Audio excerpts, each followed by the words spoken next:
E nós vamos avançar com a análise justamente sobre o depoimento do ex-ministro da Saúde, Eduardo Pazuello, na CPI do Senado, com o cientista político e professor do Mackenzie, Rodrigo Prando.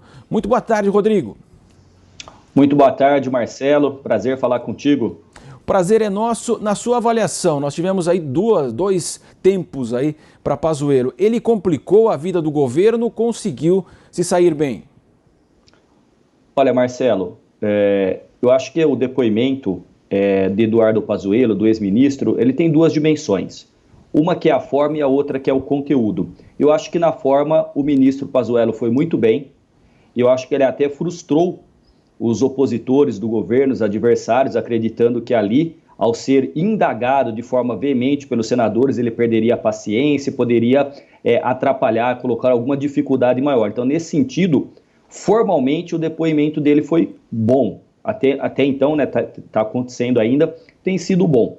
A grande questão é que o conteúdo está sendo contestado, os fatos estão sendo colocados na cronologia, então você tem datas, reuniões que estão sendo colocadas numa linha do tempo e também declarações que serão confrontadas com aquilo que disse o próprio ministro ou o presidente da República.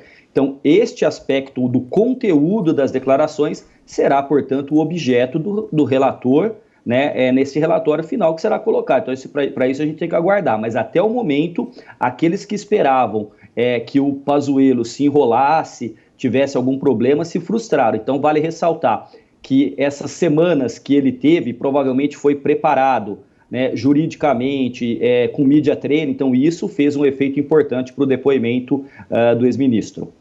Exatamente, claro que esses dados vão ser comparados, né? Inclusive ele pode voltar à CPI, houve também essas tratativas, isso pode ocorrer, mas como é que o senhor avalia também a postura, né, da CPI? Na semana passada quase nós tivemos uma prisão, houve o pedido, né, de Fábio Weingarten, o ex-secretário de comunicação.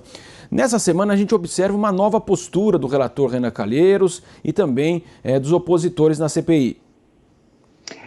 Veja só, eu penso o seguinte, em relação à semana passada, o Fábio Weingarten, ele sempre foi uma peça neste mosaico ideológico do governo muito importante, então ele acabou tirando a paciência dos senadores, em especial do Renan Calheiros. Você deve saber, né, e sabe como os ouvintes da Jovem Pan, que tem uma frase que tem sido dita, né, que a gente sempre sabe como começa uma CPI e nunca sabe como ela termina. E por que nunca se sabe como termina? Porque ela é imponderável, especialmente nesses momentos de depoimento. Ali você tem sempre dois elementos que ficam sendo confrontados, a paixão política, né, e a razão.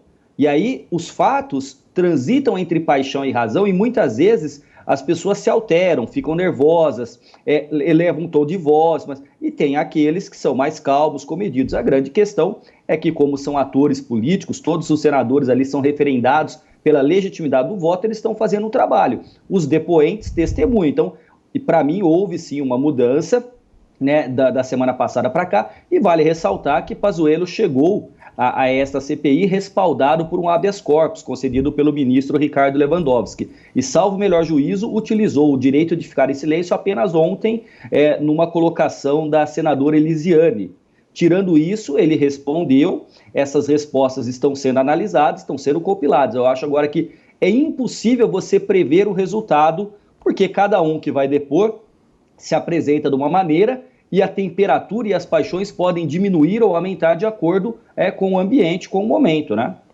Sem dúvida, os governistas, eles insistem, né, na questão do suposto mau uso das verbas públicas em relação a prefeituras e estados. Acontece que o governo ficou mal nessa articulação, o governo não se articulou na composição da CPI e ficou em minoria. Agora, o próprio escopo da CPI era justamente as omissões do governo Bolsonaro, né? Os governistas tentam levar essa questão também de prefeitos e governadores, mas o alvo principal, aquilo que inclusive o ministro ele autorizou a CPI, era a investigação de omissões do governo Bolsonaro. Isso mesmo. O objeto central são essas omissões e as responsabilidades da condução da crise pandêmica, especialmente pelo presidente da República e pela sua equipe. Agora, uma coisa interessante na sua pergunta, quando você coloca que o governo não se articulou bem em relação à composição da CPI e acabou ficando em minoria. É verdade. Mas vale ressaltar que o governo Bolsonaro, desde o princípio, ele escolheu uma direção que foi uma direção de não dialogar, de não compor e de não fazer política. Então ele, inclusive, colocou todo mundo num grande espaço chamado de velha política. Então isso tudo, esta velha política, ela é velha quando ela é oposição, mas quando ela está no governo, ela é positiva e ela é boa. Então essa desorganização na composição da CPI que você aponta, ela é evidente, mas é algo maior. Muitas vezes o governo acaba deixando de exercer a liderança. O presidente Bolsonaro tinha tudo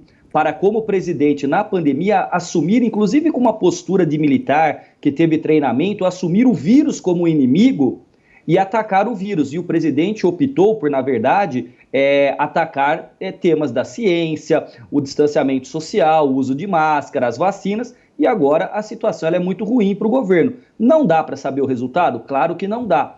Mas esta falta de articulação não é apenas na composição da CPI, é algo que me parece ser presente nesses mais de 2 anos de governo Bolsonaro. Sem dúvida, Rodrigo. E o que chama atenção é que o presidente Bolsonaro teve mais de 30 anos no Congresso, então se imaginava que ele conhece o Congresso, ele sabe como funciona a Câmara e o Senado. Não é porque ele foi eleito que da noite para o dia o Congresso iria virar um outro Congresso. Evidentemente, houve renovação, mas isso não acontece. Então, isso que chama atenção. Como você disse, desde o início, não apenas na CPI, agora ficou muito claro, mas nas próprias articulações, na Câmara, ele reclamava do Rodrigo Maia, agora não temos Maia, ele tem um bom entendimento com o Arthur Lira, mas ao que parece nada mudou. Ele fez um acordo com o Centrão, mas nós não observamos um trabalho de articulação política do governo no Congresso. Perfeitamente, excelente sua colocação. Então, a gente costuma sempre brincar que no campo da gestão, a gente tem assim, o cachorro abanando o rabo não pode abanar o cachorro. Então, o que a gente tem que entender é o seguinte, a liderança, ela sai da presidência da República. O norte, o objetivo principal de um governo, ele sai do líder que foi eleito. E você tem toda a razão, o presidente Bolsonaro não é um neófito, ele estava no Congresso praticamente por 30 anos. Aí me parece que o grande problema, e essa questão ele não quis resolver em nenhum momento, foi a diferença entre ser um deputado e ser um presidente da República.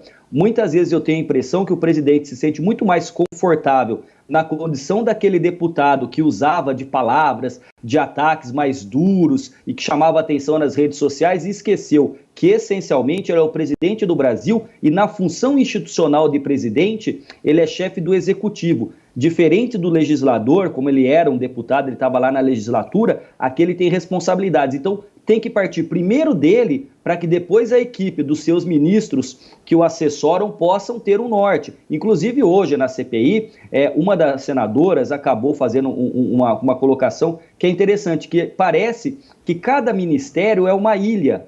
Ou seja, cada ministro não dialoga, não tem, ou seja, está faltando essa grande articulação. E a gente sabe que política é articulação, política é diálogo, política é confrontar, é vencer e é perder, mas sempre dentro de um diálogo maior e entre outras instituições. Então a harmonia entre os poderes é fundamental, executivo, legislativo e judiciário. Quando o presidente, que é a principal liderança referendado pelos votos em 2018, opta por não liderar, a gente sabe que na política os espaços não ficam sem ocupação. Então não existe vácuo na política, a política não fica órfã, alguém assume. E, infelizmente, muitas vezes o presidente perdeu o protagonismo porque decidiu não assumir a liderança que lhe cabia no processo. Rodrigo Prando, cientista político e também professor do Mackenzie, muito obrigado pela participação aqui do senhor na programação da Jovem Pan. Até uma outra oportunidade. Até mais. Até mais, eu lhe agradeço, um prazer conhecê-lo aqui pessoalmente agora, virtualmente, mas pessoalmente. Estou à disposição, um abraço a você, a sua equipe e a todos os ouvintes que acompanham a Jovem Pan.